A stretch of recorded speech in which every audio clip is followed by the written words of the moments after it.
Perfect.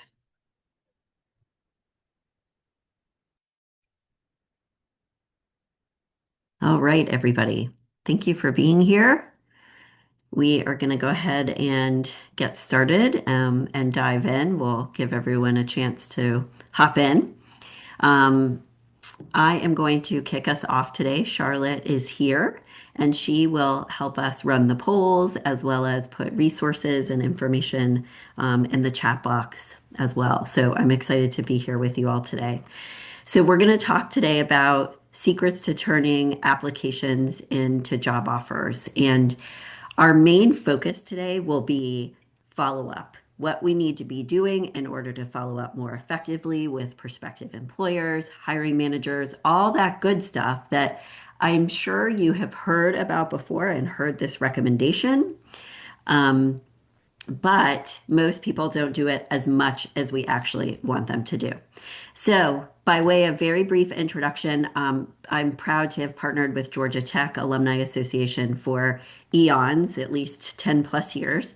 I'm a certified career coach. My company is based in Atlanta, and we have fantastic career coaches and resume writers that assist clients with our individual coaching services. I've been coaching and training since 2002, and my running joke is I'm still able to at least cover up the gray hair a little bit. It's going to get harder to do so later. And I have an undergraduate degree from Vanderbilt and the University of Illinois. And I basically live just very, very close to Georgia Tech, kind of almost right down the street. And one of the things that I always like to share as we get started with our program today is we want to provide you with as much useful, helpful information as possible. And because of that, we would love it if you can be as present as possible and say to yourself, okay, let me pick one action step that I will take or commit to after this webinar in the next week. Because we really want you to take away actionable, tangible tips and tools here. And as part of this, admin wise, we are going to send you the recording. So I'm glad you all can hear me. You should be able to see my screen as well. We will send you the recording automatically. That will come from Charlotte. And we also are happy to give you our slides so you don't feel like you have to frantically write everything down. There will be a link in the follow-up email for you to access and download those slides as well, just FYI too. Okay. So pick one thing that's going to make the most sense for you to take action on based on where you are in your process of job searching and how good you are so far at doing some of the things that we've talked about. And then you can follow up with everything else later, the recording, etc. So the main keys that we're going to focus on today are going to be follow up and messaging, etc. After you've applied for a job, before the interview, and things that you can do and also message to follow up as well and kind of get the ball rolling to prepare for the interview. We'll talk as well about follow up afterwards, things to say, how to handle that, time frame of follow up as well.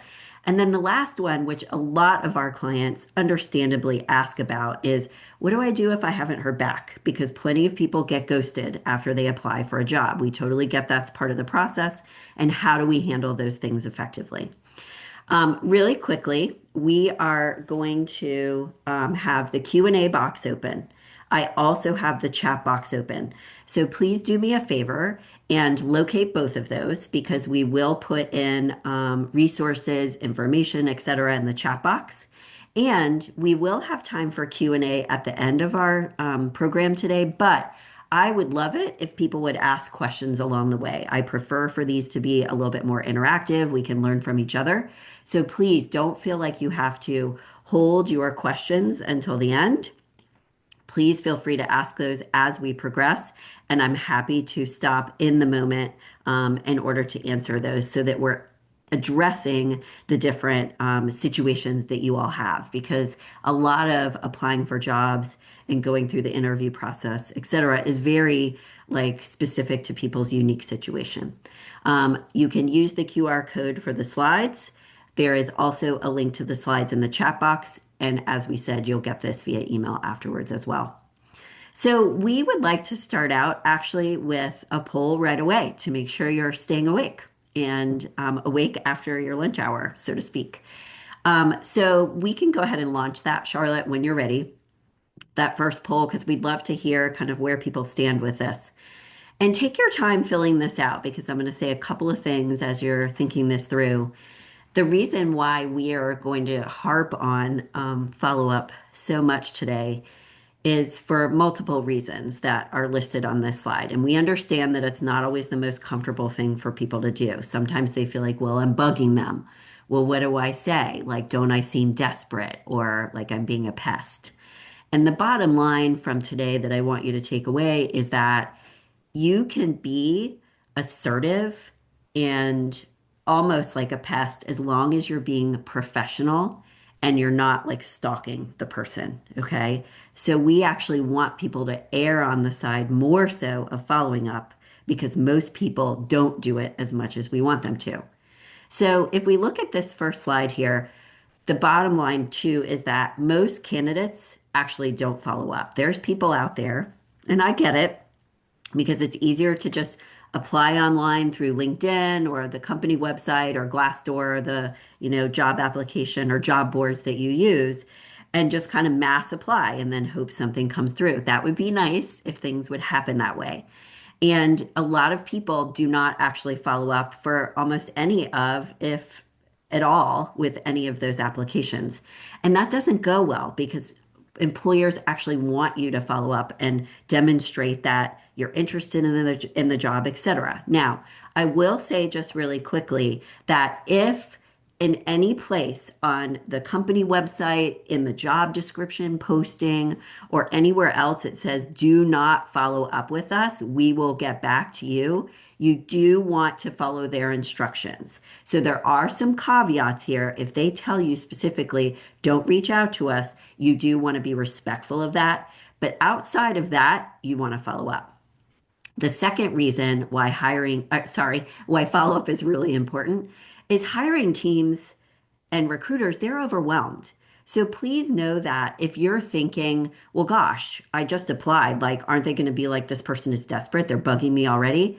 Half the time, they don't even know because they're busy working and they have jobs. You're the one on the other side that wants something, right? And time is going really slowly for you, but time is really going fast for them. And they're overwhelmed and they forget stuff and they drop the ball. And I will give you some stories and examples about why this works as we progress today, too. The third reason why follow up is really, really important is it shows proactivity and can help demonstrate your communication skills. That number one, you want the job, you're interested in it, that you will behave this way if you got their position, that you would have, like, you would be persistent and assertive about things, and employers want that.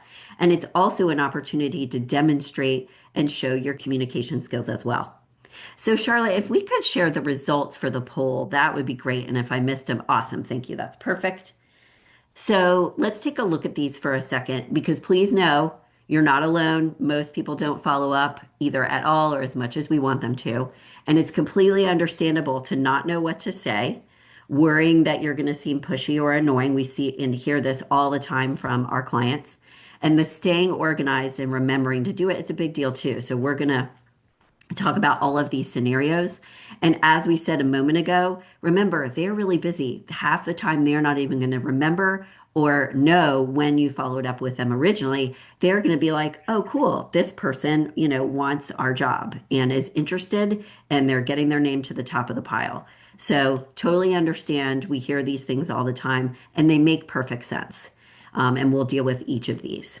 So let's talk about these next couple of slides. And I do see that we've got a couple of questions that came through, which is awesome. Thank you so much for that. Let's talk about a couple more things here. It will help start to answer these, and then I will get into the details of the specifics with the questions as well. So part of why follow-up helps you stand out from the crowd, in addition to the elements that we just talked about, it helps keep you top of mind. Other people that haven't followed up, it's really easy for them to just be like, oh, yeah, don't even remember that person. But when you're checking in with someone, they're going to remember, oh, that's that person that has the Georgia Tech degree in X. or whatever it is that you mentioned earlier, but also in the follow-up as well. It humanizes your application. People don't hire a piece of paper. They hire a person that they feel is qualified, that they connect with, that is going to bring results to their organization. And so it makes them start to see you as an applicant, not just as a number in the gazillions of applications they've already received, right? It's more about, oh, they're connecting with you as a person with skills, expertise, and experience. It helps you ensure that your application is actually seen in the first place. So that gentle nudge, they might go look for your application versus letting it go by. And by the way, helps ensure that they received it in the first place. What if there was a technical glitch or error? You want to make sure that they actually received it, if nothing else. And then finally, as we said earlier, it reinforces your fit because you can talk with them or include the top 5 reasons they should bring you in for an interview, for example. The 3 things that are your highest or best results oriented qualifications. You're communicating your value in that follow up, which helps reinforce your fit, your value, and that you're interested in the job, which is a really big deal too. So let's take a look at this and we can read through this for a second. Let's not do this next poll here for a moment because I'd like to go ahead and answer a couple of these questions first. So one question that came through, who do I follow up with when I have to send in a blind application on a website? Absolutely. Most of the time, there is not going to be a hiring manager tagged or indicated or anything else like that. So a couple of things that I would be doing is number one, if there is um, someone, a networking connection that you can identify that you have some connection with, whether it's a fellow Georgia Tech alum, whether it's a friend of a friend, or maybe it's just a second or third connection or first connection on LinkedIn, that's the first person I would try to be reaching out to ask them about possible follow up. And if they know who that might be, if they know anyone in HR, etc. So honestly, before you even apply for a job, I want you to be trying to find connections that you might be able to connect with or have at that organization first, because they could give you additional information about how to apply. Perhaps they could give you information about who to follow up with. They may or may not, but it's worth trying. And in some cases, some organizations will have like a friends and family referral link that they could give you that you can apply that way to get you closer to the top of the pile. Okay. If you do not, I would try to, if you do not have a connection there, I would try to make one by asking for introductions, by looking within your industry specific association that hopefully you belong to and looking through their membership. Another place that we want you to highly leverage is your Georgia Tech Alumni Association. Because, for example, what if there's a Tech alum that works there, even if they work in a different office in California or somewhere else, but they work there, it's worth trying to connect with them. The second tier or level of trying to find someone, and I know this answer is long, but this is part of why we're here today. The second tier of trying to find someone is to use the feature on LinkedIn Premium where hiring managers or recruiters or whomever are advertising that they are hiring on, and they're advertising that through LinkedIn. So just like as a candidate, you can have that kind of green swoosh on your profile, and you can also, with or without that, indicate that you are open to work. Hiring managers and recruiters can advertise that they are actually hiring. Theirs is purple. And there is a way on LinkedIn, if you search for a job title, for example, for the type of job that you're applying to for that specific company, then you click the button and search for people. If you have LinkedIn Premium, and we recommend it for this reason and others, you can filter. There's a box that says actively hiring, and you can filter by people that are hiring. You can also filter by the company name. So you can look to see if anyone at, for example, Google is hiring in your area. You can use lots of different filters there. That is one way that you can try to identify either who the hiring manager might be or the recruiter, and I would go ahead and message them. In terms of the messaging, you can use AI to give you ideas, but do not just use AI and that's it, copy and paste it, because employers and recruiters can tell when it's been written by AI, and we want you to personalize it for each person. A third way, if you can't find the right person, or let's say anyone who's openly saying, I'm hiring at Google, you could try to search for the right person on LinkedIn by using the job title, their location, as well as their company, etc. And I would go ahead and message those people.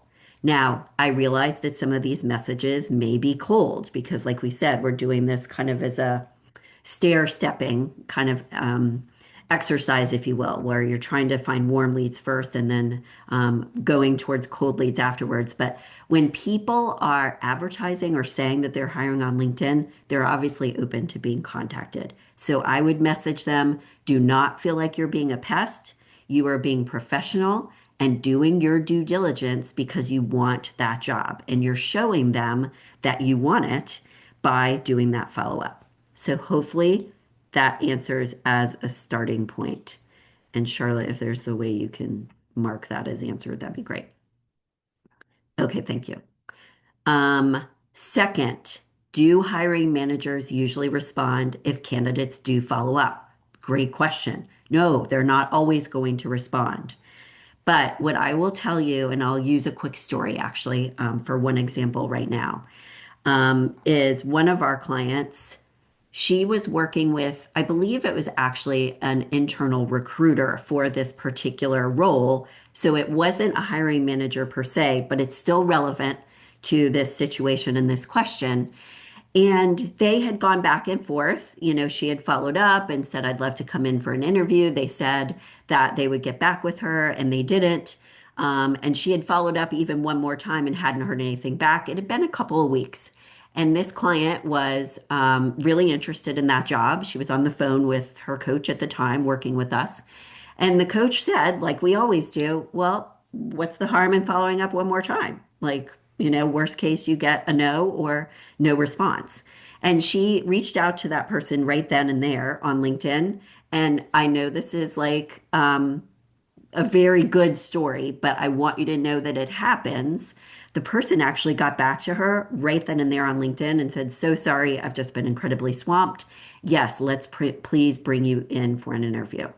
So the answer is sometimes they will, sometimes they won't. But for sure, you won't get any answer if you don't do it in the first place, right? You're more likely to get called back in for an interview by following up in the first place. And I will say too, as part of this, it is a little bit of a numbers game because we will only get whatever percentage of a return rate of them replying. We want to do more of those follow-ups in order to increase our chances. What I will tell you though is our clients who are talking to as many possible people as they can through networking and following up at least one or two more times than they think they should, those are the people that get the jobs. I promise you. We've had 5 people get brand new jobs in the past month, and they're the people that are doing this follow up like this, even when they feel hesitant to do so. So please know that we're not saying this is perfection, but it will increase your chances astronomically. So I would follow up with them, but I would also consider following up with people as well who are in HR at that organization. If you're able to identify perhaps who the recruiter might be that they're working with, it's okay to follow up with multiple people. And we're going to talk about this just a little bit more, and then I'll go to, let me go ahead to this next slide, and then I'll keep answering these other questions. One of the things that you want to think about with your follow-up is your method of follow-up too. And what I mean by that is it's okay to go ahead and reach out to them on LinkedIn. But remember, not everybody is on LinkedIn all of the time, especially if they're not actively hiring or they're not, you know, in a hiring position, let's say. So use LinkedIn, but if they have their professional or company email listed on their LinkedIn profile, the next follow-up you want to do with them is via email, because what if they don't check LinkedIn that much? I would also consider if the job is very appealing to you, and again, if they don't say anywhere, don't contact us. I would consider calling and leaving a voicemail for the right person that you think might be someone that you could connect with. And you can always do it during lunch hour when they might be out or busy, or early in the morning or later in the day if you're concerned about catching them off guard. But at the end of the day, it's kind of like the people who do the follow up are the ones that are going to get the job, like we said. So, the stages, if you will, or the times that we want you to follow up, if we look at this next slide here, and then I'll keep answering our questions here in just a moment, is, well, honestly, to get the interview in the first place, like before applying to check in with people and try to network, like we said.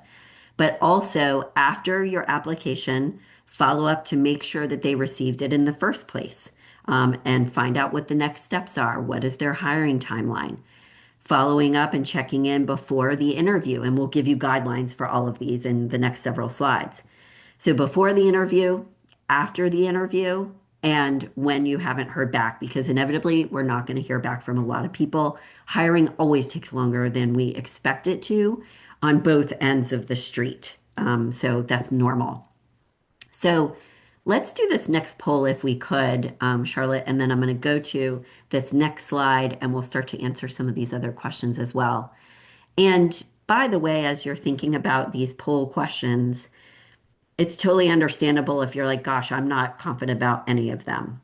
We do ask you to pick one, obviously, but it's understandable to feel hesitant about this. And as you're completing this poll, what I want to say, just kind of as a reminder, is as long as you are not being pushy, not being overly aggressive or and rude in your follow up and how you're wording what you are asking, then you're totally fine to follow up.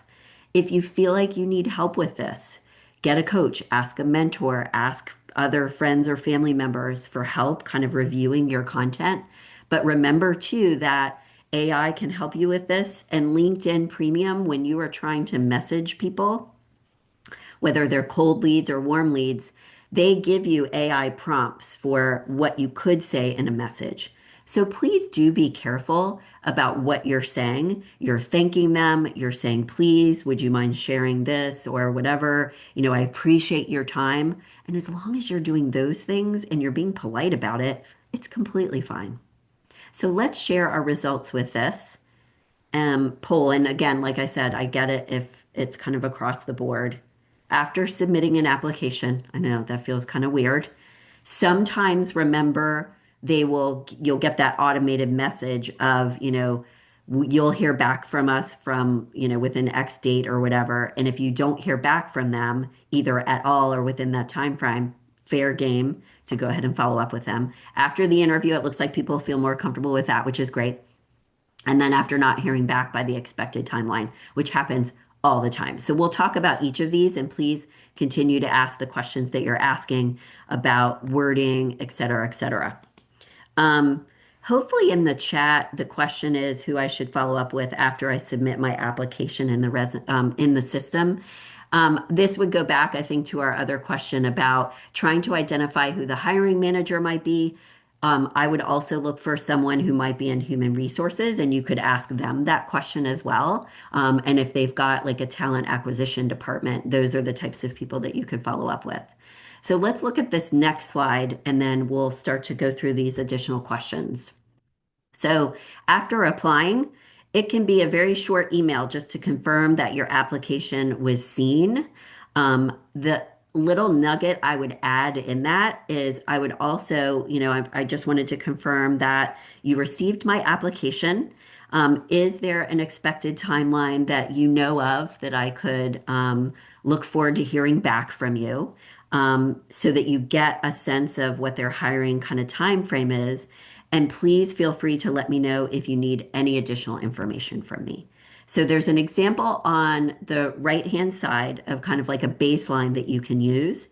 You want to reference some of your skills and strengths that are relevant, talk about something that was brought up in the opening, but follow up and ask the question about the hiring timeline, as well as if they would like any other information from you.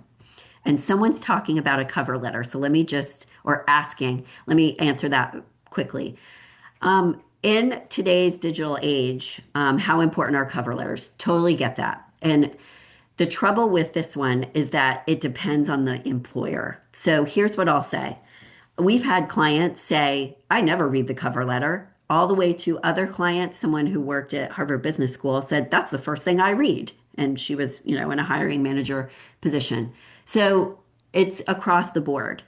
The short answer is if they give you an opportunity to submit additional information, or if they ask for a cover letter, absolutely submit one because they're asking for it, they're more likely to read it. If they don't ask for one and do not give you the opportunity to provide additional information, just skip it. Don't force it down their throat. Like we had one client, actually, several clients have said, well, can I put a cover letter in my resume document? And that's the first page. Follow their instructions. So I would do it if it's asked or if there's an opportunity to do so because some employers actually do read them. It does depend on the job. If your job is less communication oriented and more technical, they may not care about a cover letter quite as much and may be less likely to read it. But in my book, I always want to err on the side of another opportunity or way to provide information about my background. So I err on the side of suggesting them. All right, great question. Let's look at this next bullet point on the left-hand side here. After you submit your application, depending on like how long the job opening has been up on, let's say, the job board, if it's been up for a really long time, you may want to go ahead and follow up like 3 days later versus 5 business days. But about 5 business days is the length of time that you want to give people after you apply for a job. After you, not right after the interview. You want to send that thank you note immediately, obviously, with that. But after, if you don't hear back from them, give it about 5 business days. And in some cases, accounting for if there's a holiday in there. I would not follow up on Mondays because people are busy, and I would not follow up on Fridays because they're going to check out for the weekend. So I would go for that Wednesday, Thursday kind of time frame, as long as that's still close enough to after the interview, et cetera. And again, it's going to depend on if there are instructions in the application or if they say anything there, instructions in the email that they send you, or instructions at the end of the interview. It's okay to follow up multiple times, as we've said. You want to kind of vary your language there. And as we've already said, follow up in different ways. Don't just solely rely on either email or LinkedIn and then be like, well, they didn't get back to me. They might not be checking it. They might be on, vacation, etc. Part of what you want to do after you follow up or after you apply and you're following up is to restate your interest, include a relevant strength, something like that's a value add, or it could be a number or like a success that you had that would really stand out to them. And ask about the timeline as we've talked about. And you can get ideas from AI, like we said, but make sure you tailor it every time and adjust the language so it doesn't sound like a computer. We have a client who's in human resources, and she told us that she and her colleagues kind of, they chuckle and or know when a resume comes across and it's solely written by AI. They're like, yep, we can totally tell. And they typically don't look at it. So let's answer a couple of other questions here as we're looking at this next slide, which would be stage number 2, if you will. Can these be general guidelines for following up after an interview as well? To a certain extent, yes, but the follow-up after an interview is going to be a longer follow-up because you've already had that connection with them. You're going to restate, maybe even in a bulleted list, what your qualifications are or anything else that you didn't say during the interview that you want to kind of fill in that gap and add on. So yes, it will be similar, but your follow-up after an interview is going to be a little bit longer. Great question. Another one here, is it a good strategy to leverage your connections who are internal? Yep. To find out inside information. So this piggybacks on what I was saying earlier. I would ask anybody that you can get a hold of that will respond to you about anything, any ideas they have. For example, is there anything that you would recommend I do in terms of following up on my application? The right person, who I should follow up with, how so, anything specific I should say. I would ask them anything that they know about, like, is there a buzzword that's really important to the company right now that you should say in your, follow up to your application? So I would definitely ask people for advice and suggestions. Often internal job postings will have more information than those you find on LinkedIn. Exactly. So if they're able to look up what it is on their end, even better. But even if they're not able to do that, you can get information from them about what you should be doing in terms of follow up and even who possibly to do that with. So it's definitely a good strategy. And remember, as we're answering this question too, that the people that you're contacting or reaching out to, as long as, like we said, you're being professional and courteous, they're adults. They can say no or they can not respond to you. Like, so you, I know it might feel like, well, I'm bugging them or pestering them, but this is how it works. Like, everyone knows that this is what you're supposed to be doing, and they should appreciate that as well in a positive way. And worst case scenario, if they can't or, don't have time to talk to you or whatever, they can just ignore you. You don't have to take care of them, so to speak. Okay. Do follow the guideline. You're not messaging them every single day or anything crazy like that. Follow the guidelines with the timeline and what you say. But outside of that, it's on them to handle it as they see fit and as they're able. So let's take a look at before the interview, like a note that you can send to the person that you're interviewing with, and some of the research that you can do in advance as well. And I have another quick story here, and it looks like we've got another one in the Q&A too. So before the interview, obviously you want to make sure that you've got all the details correct. Is it a Zoom link or a different platform like Teams, etc.?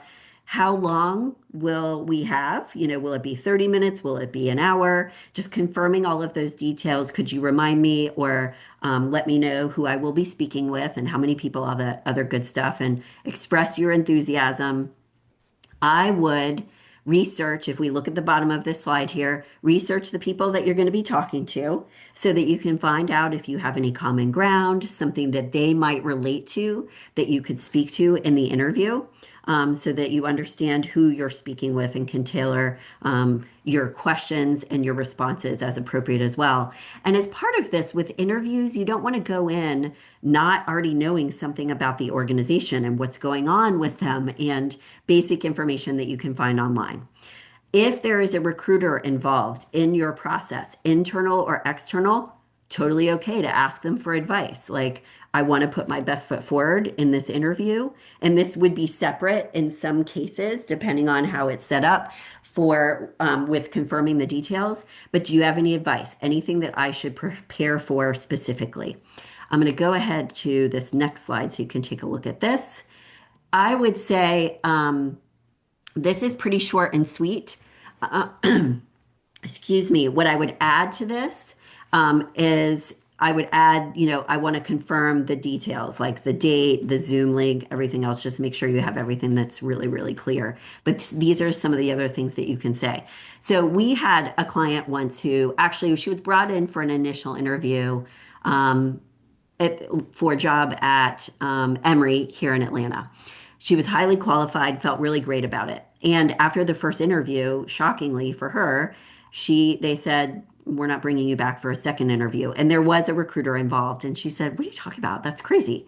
She assertively said to the recruiter, could you please send this side-by-side list over to them of their requirements and my relevant qualifications? And they were like, sure, yeah, no problem. They sent it along. She got a second interview, and she's been in that job for the past 7 years.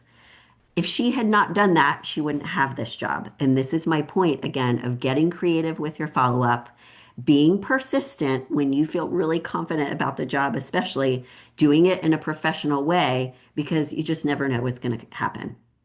So we've got an interesting story. Interviewed with a recruiter around Halloween last year and was told that the holidays would, the process would be slower. We hear that a lot. Followed up with them twice via email and once on LinkedIn over that 3-month span. I have identified the hiring manager on LinkedIn. Is it professional to circumvent the recruiter and reach out directly to the hiring manager on LinkedIn? Great question.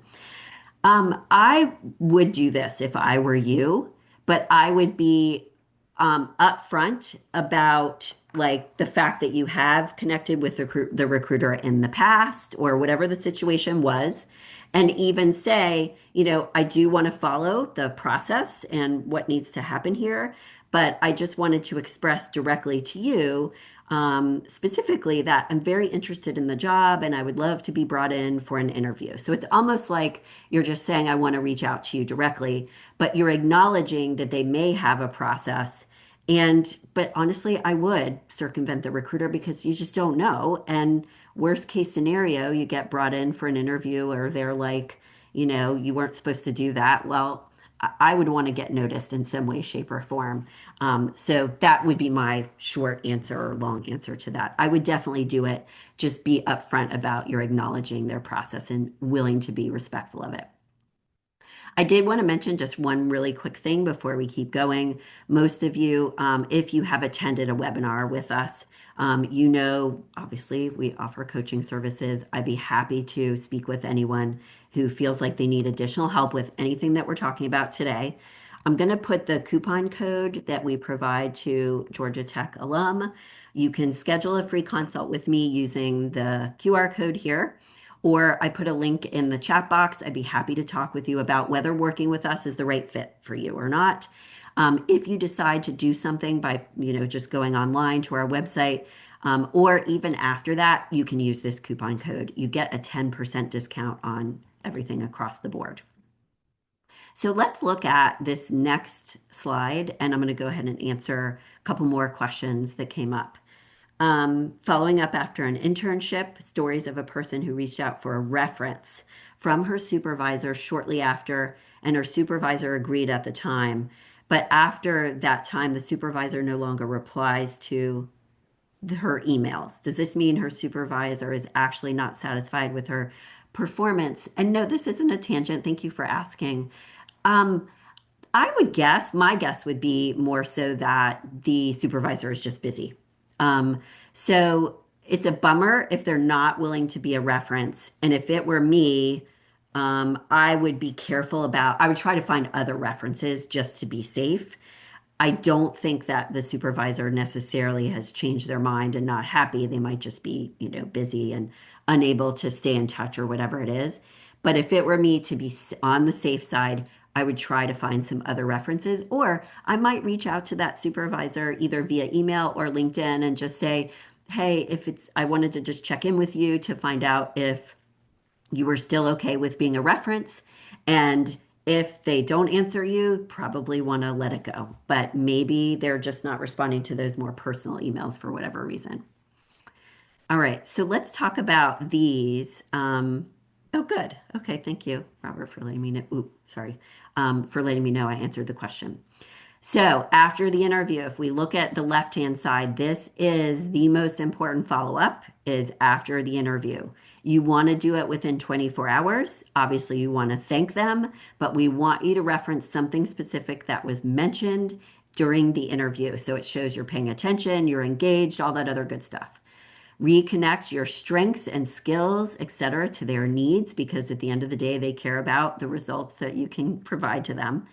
And unless it was already discussed in enough detail and clear, the next steps were discussed in the interview. And I always want you to ask about them at the end. Try to make sure you have time to say, thank you so much. What are the next steps? And, oh, sorry about that. I'll fix the URL for that and give you a different one. What are the next steps? What would be the right or an approximate timeline that I would expect or could expect to hear back from you? And I'm putting the right link in there. The other thing that I would say, though, that I don't think a lot of people say is if I don't hear back from you in that time, is it okay if I follow up with you? And what's the best way to do so? I would try to proactively design your next steps together as much as you possibly can during the interview while you have their attention. Okay. So I would also follow up with them and reiterate whatever was discussed as follow up inside of that email as well. so that you're again showing you are paying attention and you're proactive. Okay. Now, here's an example follow-up email. I'm obviously not going to read this. Remember, you can grab the slides. And you need to tailor it, but you can use this or a variation of this as kind of your standard follow-up email.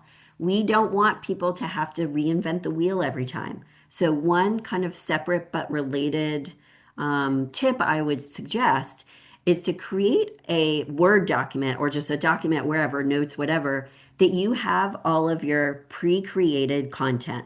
This is my typical prepare in advance for the interview email. This is my typical thank you email so that you can copy and paste and make adjustments. It'll be faster. You'll be able to, get through a lot of these a lot faster as well and reach out to people more efficiently. And these are the types of things that we want you to say as part of your follow-up. Can you use AI to get suggestions? Absolutely. Just make sure you really dig into that to tailor it and make it sound like it's you talking and in your tone. I would definitely follow up via email immediately. If you are not connected with that person that you just spoke with on LinkedIn, I would go ahead and reach out to them to connect with them because I don't know, even if you don't get the job, it's a new connection for you. They can decide whether they'll accept your connection or not. And inside of that note, you could say quickly, thank you so much for your time today.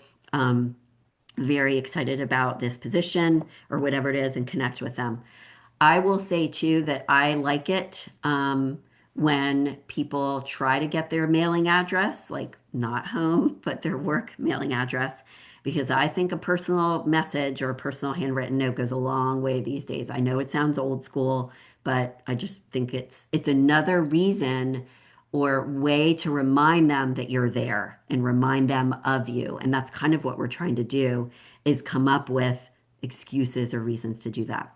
So great question here. And I just moved to the next slide so we can look at it. I use a much shorter response, something that can be read in less than 2 minutes. I do think, oh, well, sorry, less than 2 minutes for sure. And I do think the one before would probably fall within that category. It can be a little less wordy than that, but I don't want it to be so short that it looks like you just fired it off and didn't really think about what was discussed. So in my book, if they actually are interested in or even mildly interested in bringing you back, they are going to bring you back in. They are going to read something. And I'd rather you have something that, if nothing else, you can use bullet points that enables them to scan it quickly too. So the short answer is make it robust enough that you're like following up as selling yourself in a good way too. When you haven't heard back, this is the biggie. And remember the examples that we just gave earlier, the two different examples. So, approximate timeline for following up with people if you have not heard back.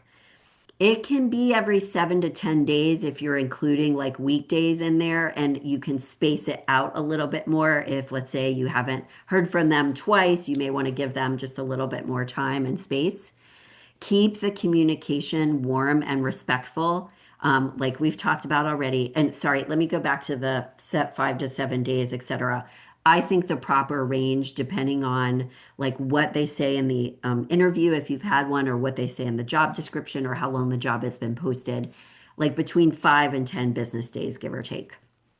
Include your continued interest, your value, and results, like, or if there's an update, like, I don't know if you got a certification or something like that, like whatever it is that you may want to share there, but focus on your value, reiteration of your fit.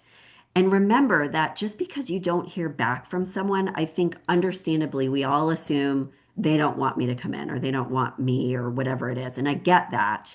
It's human nature, but it usually actually means they're just busy or they're delayed, which inevitably happens a lot of the time.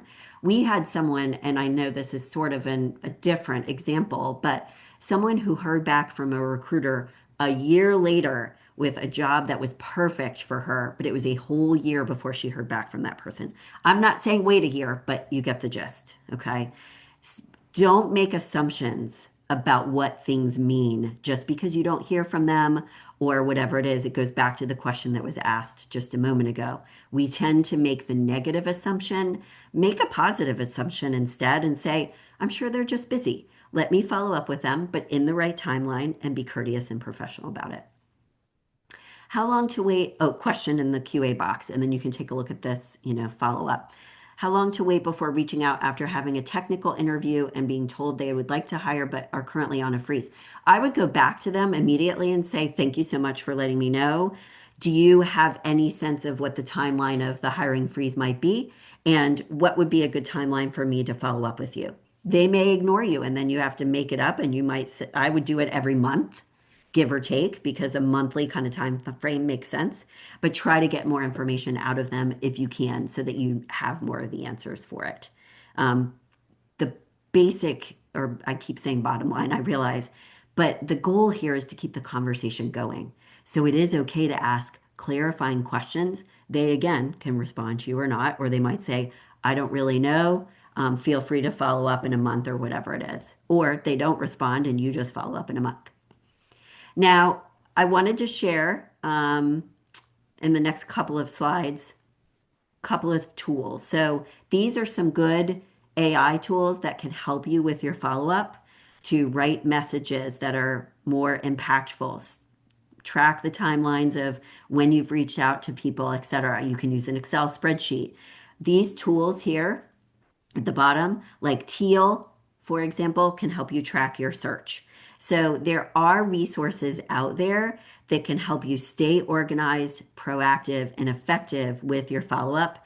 And at the end of the day, I want you to be following up with so many people that you cannot remember what was said in your last conversation with them. That is actually a good thing in a lot of ways because you're talking with so many people to get the ball rolling and continue to have it rolling with your search. Okay? Now, our last poll before we go, curious when you sit down to write a follow-up message, what's the hardest part for you? Here are some of the criteria that we want you to make sure as a checklist. It's personalized to them, their situation, what was discussed. It's specific to that role. It demonstrates and reiterates your value and you're being professional, you're being, courteous, like I really appreciate your time. I will follow up with you in about a month unless I hear differently from you. Like again, you're talking about timelines. So we'll give you a moment to respond to this poll. Download the slides so you can remember these are kind of your checklist. And the people that you can follow up with, either in advance or over time, would be the recruiter, like we said, the hiring manager, if you can find them. There might be people that you identify or alum, for example, that work there, and you could ask them for a little bit more advice, company connections, potential teammates, if you spoke to them during your interview process. You don't want to reach out cold and have it be a little weird. But bottom line here, they might give you additional information to follow up and what you need to be saying, et cetera, et cetera. And they might have nuggets or other people that they might recommend. Let me see if I can check the slide thing too. The things that we don't want you to do, just checking in, email that's really vague and has no action related to it or timeline, really long paragraphs that people cannot scan. Do not express frustration in any way that you haven't heard back because that's not going to come across well. And only following up once and following up too soon, especially if they've given you a timeline. So Charlotte, if we could go ahead and launch the poll results, that would be great. And I'm going to see if I can find the slide link as well. Highlighting my fit without sounding repetitive. It's okay if you're saying some things that were already reiterated in the interview, because remember, people are busy. They're moving on to the next thing. I mean, there's a lot going on. So they might not remember some of the specifics from the interview. So it's okay to be repetitive. Try to vary your language a little bit. And adding value or including something helpful. In this instance, it may be that you share something like one of the things that I would love to dig into more or talk about a little bit more would be XYZ, one of the projects that you all discussed, etc. And I apologize for my links today. I'm like a dodo bird with it, apparently. I put what hopefully would be the right link to the slides, Please know that you can email me, and I'll put my address in here if you're having issues with anything. And as we talked about earlier, though, too, Charlotte's going to send all of this in a follow-up email, so keep an eye on that. If they still don't respond, follow up 2 to 3 times, give or take, and then you might follow up later on. Like if it's been a while and you still notice, for example, that the job is posted. Um, if they don't respond, you could, post something on LinkedIn to just try to stay in front of people or reach out to them on LinkedIn. You could send a polite closeout message like, I would love to hear back from you once the process has moved forward, and then continue with your search, finding other people to reach out to and apply. And there's an example here on the left-hand side that you can use. And then finally, before we go today, you want to make sure that you build a follow-up system. So we talked about this earlier, whether it's a spreadsheet, you've got, I'm going to follow up with everybody in a power hour during my week, like on a Wednesday, for example. There's calendar reminders you can use, etc. Charlotte just put a note in the chat box, so check that out for us too. And we've got another great question before we go. Could I ask an HR recruiter who you've only emailed with to set up a one-on-one intro video call? Absolutely. Again, they can ignore you or say no if they can't. But I would be saying something like, I would love to connect with you further. I feel like my skill set would be a great fit for the job that you are representing currently or whatever the situation is. Would you mind setting up a quick 10-minute video call or phone call? I would give them an option to make it just a little bit easier on them so they have less pressure of video call if they don't feel like they have time. But I'd love to set up a quick chat with you in the next few weeks. When you reach out to people to do that, include times that you're available to make it easier on them to schedule. Okay. We do have some boot camps that are coming up, job search and otherwise. You can view those upcoming dates here. If you are just beginning your search and feel like you need a little bit more help, the next one is coming up in a couple of months. And then I would love, before we go here in the next couple of minutes, if you would share your action steps in the chat box. It could be I need to like update my resume and get a little bit better with pulling information out of my resume for my follow-up because your resume can give you content or bullet points that you could use for that. You might need to think about leadership skills, for example, and how I can incorporate that into some of my follow-up because the jobs that I'm looking for, that's one of the things that's really, really important.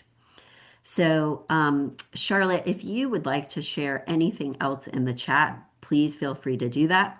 As we start to close out for today, I greatly appreciate your time.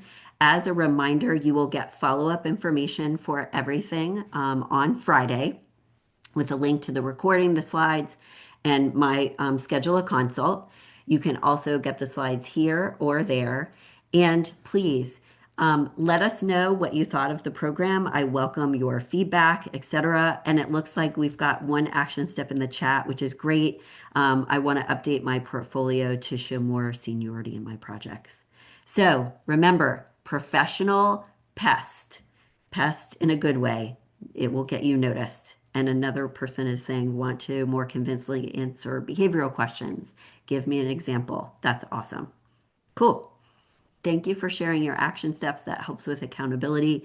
And we like that too because it gives other people ideas.